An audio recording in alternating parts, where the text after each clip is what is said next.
Hello friends, कैसे हैं आप सब। आई होप आप सभी अच्छे होंगे। Welcome back to my new blog. तो मेरी आज मॉर्निंग हो गई थी 6 o'clock पे। मैंने बाहर आके देखा तो व्यू काफ़ी अच्छा था।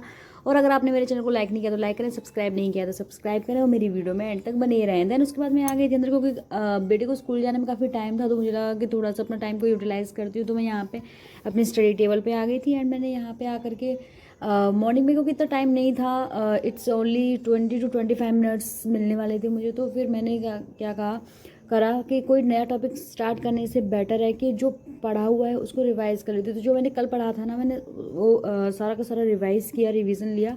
और जो मैं कल पढ़ रही थी वो पढ़ रही थी मैं CDP। तो देन उसके बाद मैं आ गई थी किचन में। एंड किचन में आने के बाद मैंने सब्जी को कट किया, जैसे कि क्योंकि अब स्कूल का टाइम था तो एज यूजुअल हमें एक हेल्दी ब्रेकफास्ट देना होता है। तो ऑलवेज़ प्रेफर ये करती हूँ, कोशिश ये करती हूँ कि मैं क्या कहते हैं, मैगी पास्ता इन सब से अवॉइड करके एक हेल्दी ब्रेकफास्ट दूँ बच्चे को। एंड यहाँ पे मैंने इसको जगा दिया था, बट ये स्टिल इतनी मस्ती कर रहा था कि मतलब कितना भी जगा लो ना, मतलब बच्चे 2-4 जगह बेड से उठेंगे सोफ़े पे, एंड सोफ़े से उठेंगे then another place.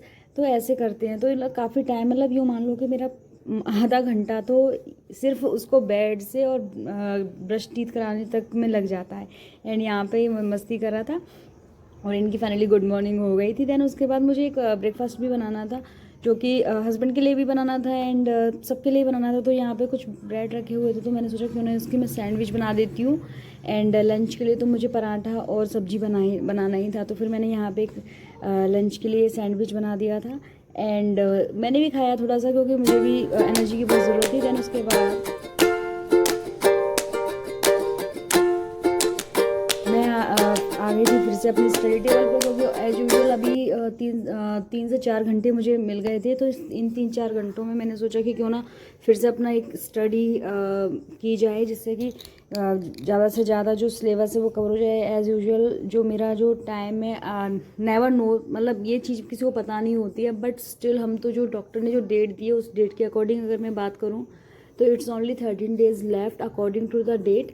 And but फिर भी अपने हाथ में नहीं होता है, क्योंकि समटाइम्स अर्ली हो जाता है एंड समटाइम्स डिले होता है, तो कह नहीं सकते। बट हाँ, जो मेरी जो प्रॉब्लम्स है वो इतनी ज़्यादा होती जा रही है ना कि अब तो सीरियसली रातों में नींद, एवरी नाइट मुझे नींद नहीं आती है। और ऐसा लगता है ना कि यार अब तो बस फ्री हो जाऊँ, वो ज़्यादा बेटर है। कि इतना मतलब बर्डन और इतना प्रेशर लेकर के अब नहीं, ना चला जा रहा है, ना बैठा जा रहा है, ना खाया जा रहा है।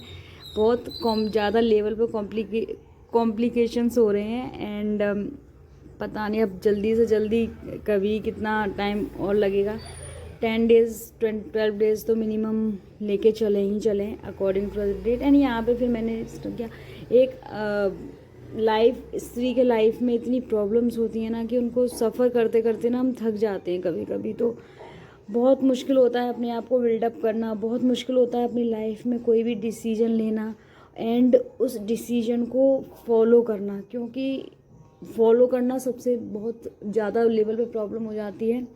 एंड फिर आपके इन्वायरमेंट में फिर इश्यूज़, फैमिली इश्यूज़, हर चीज़ को बर्डन करना इतना ज़्यादा हो जाता है। देन उसके साथ साथ में स्टडी करना।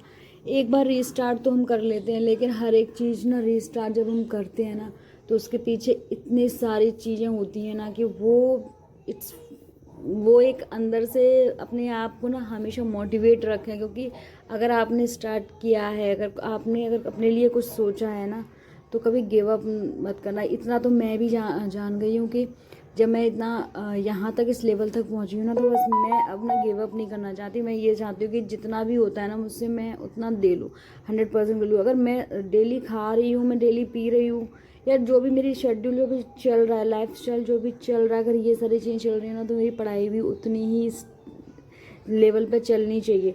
माना कि ज़्यादा नहीं हो पा रहा है, लेकिन ज़्यादा नहीं हो पा रहा, लेकिन कम होगा, लेकिन होगा तो सही।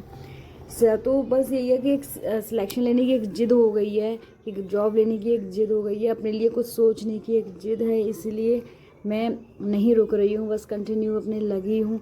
एंड उसका तो थोड़ा बोर हो गई थी पढ़ते पढ़ते, तो मैं आ गई थी अगेन बालकनी में, क्योंकि यहाँ पे एज यूजुअल काफ़ी अच्छी हवा चल रही थी। तो मैंने कहा चलो थोड़ा सा अपने आप को माइंड थोड़ा सा फ्रेश अप करती हूँ।